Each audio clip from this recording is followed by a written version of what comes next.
Welcome back to Chocketable Media. Senator Natasha Akpoti has released evidence of sexual harassment against the Senate President Godswill Akpabio. Breaking, sex, power and 500 million Naira. Senator Akpabio accused of harassing Natasha Akpoti-Uduaghan and asking about her nightwear. In December 2024, around 9 p.m., Akpabio called me on the phone and asked where I was. I told him I was at home in my bedroom. He then asked if I was wearing nightclothes. I said yes. Next he asked what color they were, and I simply replied, red, not really paying attention to his intentions. Then out of nowhere, he asked if I could undress and tell him.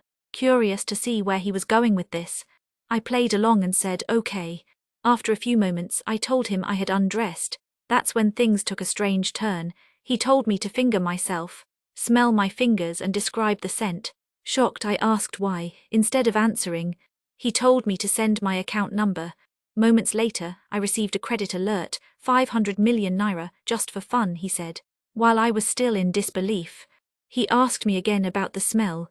I jokingly told him it smelled like a clean armpit with the scent of a tired woman. He laughed and told me he was in the mood, asking me to come over to Transcorp Hotel in Abuja. I reminded him that I was married, hoping it would end the conversation, but he casually brushed it off, saying if you don't want your husband to know, he won't. Then, as if it was nothing, he admitted that the money he sent me was originally meant for a road project in Abuja, but told me I could keep it.